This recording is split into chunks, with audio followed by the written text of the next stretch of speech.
ஓம் சரணாகத தீனார்த்த பரித்ராண பராயணே சர்வஸ்யார்த்திகரே தேவி நாராயணி நமஸ்துதே. வணக்கம் நேர்களே, இது மகாலட்சுமி ஜோதிடம் வழங்கும் காலச்சக்கரம். உங்கள் அன்பு ஜோதிடர் ஸ்ரீராம்ஜி பேசுகிறேன். அனைவரும் நலமுடன் இருக்கிறீர்களா?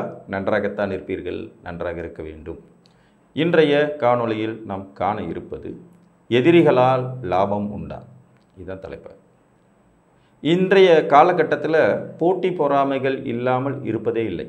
நம்மளுடைய ஒவ்வொரு சிறு வளர்ச்சியும் விமர்சிக்கப்படுகின்றன, போட்டி போடப்படுகிறது, பொறாமையாக பார்க்கப்படுகிறது.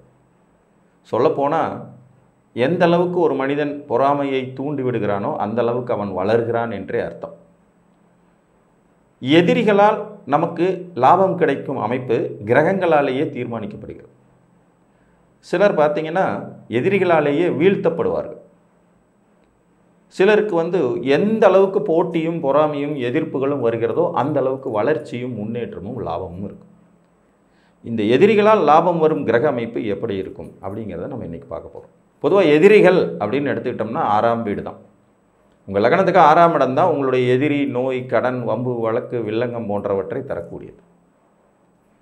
இந்த 6ஆம் அதிபதி, உங்கள் லக்னத்திற்கு 6ஆம் அதிபதி உங்களுடைய தனஸ்தானத்திலோ லாபஸ்தானத்திலோ அமர்ந்து நல்ல நிலையில் இருந்தார்னா கண்டிப்பாக உங்களுக்கு எதிரிகளால் லாபம் உண்டு. உங்கள் கூட யார் போட்டி போட்டாலும் அதனால் உங்களுக்கு ஆதாயம் தான் இருக்கும், முன்னேற்றம் இருக்கும், வெற்றி இருக்கும், பொருளாதார வளர்ச்சி இருக்கும். ஆரம்பத்தில் அது ஒரு பெரிய சுமை மாதிரியும் சிரமங்கள் மாதிரியும் தோன்றினாலும் கூட முடிவு உங்களுக்கு ஜெயமாகும். இப்போ நிறைய பேர் ஜாதகம் பார்க்கும்போது கேட்பாங்க, சார் நான் ஒரு கேஸ் போய்கிட்டு இருக்கு, ஒரு கடன் பிரச்சனை போயிட்டுருக்கு, ஒரு போலீஸ் வழக்கு போய்கிட்டு இருக்கு, எனக்கு அது சாதகமாக முடியுமா, ஆதாயம் இருக்குமான்னு கேட்கும்போது நான் இந்த பாயிண்டை தான் நோட் பண்ணுவேன். 6ஆம் அதிபதி தனஸ்தானத்திலோ 2ஆம் இடத்திலோ லாபஸ்தானத்திலோ அமர்ந்திருந்தாலோ, 6ஆம் அதிபதி தனாதிபதி லாபாதிபதிகளுடைய தொடர்புகளை நல்ல நிலையில் பெற்றிருந்தாலும் உங்களுக்கு எதிரிகளால் ஆதாயம் கிடைக்கும். இந்த எதிரிகளால் ஆதாயம் அப்படிங்கிறது நீங்கள் வம்பு வழக்க தேடி போகணுன்றது அவசியமே இல்லை. உங்கள் மேலே யார் ஒரு எதிர்ப்பை தெரிவித்தாலும், போட்டி பொறாமையோடு உங்களை அணுகுனாலும், வம்பு வழக்குகளை உங்கள் மேலே அவங்க போட்டாலும் அது உங்களுக்கு சாதகமாக முடிஞ்சிடும், அது உங்களுக்கு பாதகமாக இல்லாமல் இருக்கும். இப்போ 12 லக்னங்களுக்கும் எதிரி என்பவர் எந்த ஸ்தானத்தில் இருந்தால் நன்மை இருக்கும் அப்படிங்கிறதையும் பார்க்கலாம். இப்போ மேச லக்னத்துக்கு பார்த்தீங்கன்னா புதன் ரிஷபத்திலோ கும்பத்தில் இருந்தார்னா ஆதாயம் இருக்கும். புரியுதா உங்களுக்கு? ஆறுக்குடையவர் புதன், அவர் ரிஷபத்தில் இருந்தாலோ கும்பத்தில் இருந்தாலும் எதிரிகளால் ஆதாயம் இருக்கும். ரிஷப லக்ன ஜாதகர்களுக்கு லக்னாதிபதியே 6ஆம் அதிபதி ஆகிடுறதுனால அவர் தனஸ்தானமான 2ஆம் இடமான மிதுனத்திலேயோ லாபஸ்தானமான மீனத்திலேயோ உச்சம் பெற்ற நிலையில் இருந்தார்னா ஆதாயம் இருக்கும். மிதுன லக்ன ஜாதகர்களுக்கு செவ்வாய் 2ஆம் இடமான கடகத்தில் நீச்சம் பெற்ற நிலையில் இருந்தாலும் சரி, 11ஆம் இடத்தில் ஆட்சி பெற்ற நிலையில் இருந்தாலும் சரி, எதிரிகளால் ஆதாயம் இருக்கும்.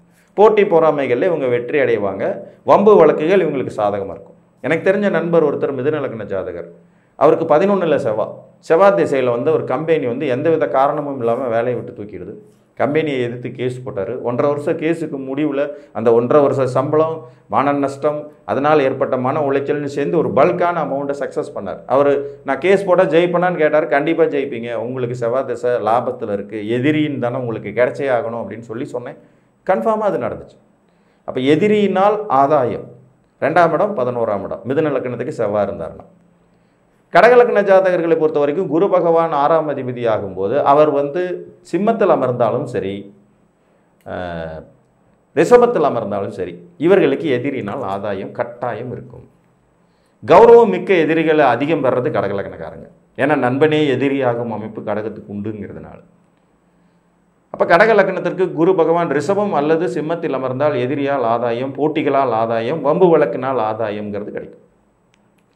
சிம்மலக்ன ஜாதகர்களுக்கு சனி பகவான் கன்னியில் அமர்ந்தாலோ அல்லது மிதுனத்தில் அமர்ந்தாலோ, புதனுடைய வீடுகளில் சனி அமர்ந்த ஒரு சிம்மலக்ன ஜாதகர் நிச்சயமாய் போட்டி வம்பு வழக்குகளில் ஜெயிப்பார். எதிரியின் தனம் இவர்களுக்கு கிடைக்கும், எதிரினால் ஆதாயம் இருக்கும், லாபம் இருக்கும், முன்னேற்றம் இருக்கும். ஒரு கன்னி லக்ன ஜாதகர்களுக்கு 6க்குடைய சனி பகவான் 2ஆம் இடத்தில் உச்சம் பெற்ற நிலையில் அமரும்போது மிகச்சிறந்த ஆதாயம் எதிரிகளால் கிடைக்கும். 11ஆம் இடத்தில் அவர் அமர்ந்தாலும் ஓரளவுக்கு ஆதாயம் இருக்கும். ஏன் இது ஓரளவுன்னு சொல்கிறேன்னா, அந்த வீடு இருக்க கொஞ்சம் பகை வீடாக இருக்குங்கிறதுனால.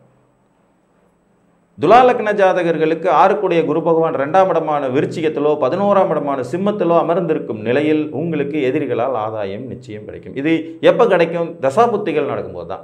ஒன்று குரு தசை நடக்கணும் அல்லது குரு புத்தி நடக்கணும். அப்போ தான் அந்த ஆதாயம்ங்கிறது உங்களால் அனுபவிக்க முடியும். பொதுவாக 6ஆம் அதிபதி 2க்கு வந்துட்டால் அடுத்தவன் தானே நமக்கு. 2ஆம் அதிபதி 6க்கு போயிட்டால் நம்ம தானே எதிரிக்கு. உங்கள் தனாதிபதி 7ஆம் இடத்துக்கு போனார்னா நீங்கள் நிறைய பணத்தை எதிரிகளால் இழக்க போகிறீங்கன்னு அர்த்தம். 6ஆம் இடத்துக்கு போனார்னாலும் எதிரிகளாலையும் கடனாலையும் வம்பு வழக்காலையும் பணத்தை இழக்க போகிறீங்கன்னு அர்த்தம். அதற்கு மாற்றாக 6ஆம் அதிபதி தனஸ்தானத்துக்கோ லாபஸ்தானத்துக்கோ வந்தால் நமக்கு அதிக ஆதாயம். விருச்சிக லக்னத்தை பொறுத்த வரைக்கும் செவ்வாய் தனுசில் அமர்வது கன்னியில் அமர்வது எதிரிகளால் ஆதாயத்தை கொடுக்கும் அமைப்பாகும். இதில் தனுசில் அமரும்போது அதிகப்படியான ஆதாயம் இருக்கும். கன்னியில் அமரும்போது பல போராட்டங்களுக்கு பிறகு ஆதாயங்கிறது இருக்கும். தனுசு லக்ன ஜாதகர்களுக்கு சுக்கிரன் மகரத்தில் அமர்வதோ துலாத்தில் அமர்வதோ மிகச்சிறந்த எதிரிகளால் ஆதாயத்தை தரும் அமைப்பாகும். எதிர்ப்புகளையும் மீறி பலவிதமான போட்டிகளில் வெற்றிகளை பெறுவதற்கான அமைப்பாக இருக்கும். மகர லக்ன ஜாதகர்களுக்கு புதன் 2ஆம் இடத்தில் அமர்றதும் விருச்சிகத்தில் அமர்றதும் எதிரிகளால் ஆதாயத்தை கொடுக்கும் ஒரு அமைப்பாகும்.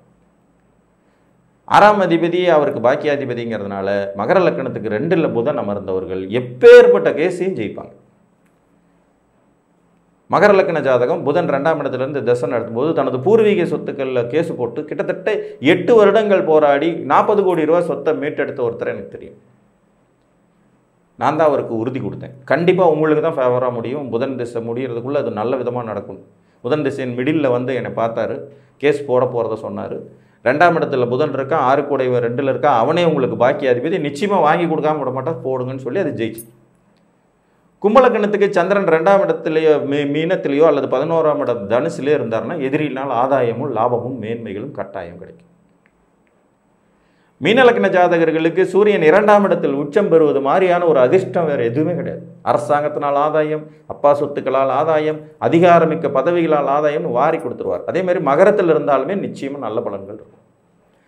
ஸோ நீங்கள் எந்த லக்னத்தில் பிறந்திருந்தீங்கனாலும் சரி, 6ஆம் அதிபதிங்கிற எதிரி ஸ்தானாதிபதி உங்கள் லாபஸ்தானத்தோடு தொடர்பு கொள்வது, 2ஆம் இடங்கிற தனஸ்தானத்தில் வந்து உட்கார்றது அற்புதமான யோக பாக்கியத்தை கொடுக்கும்.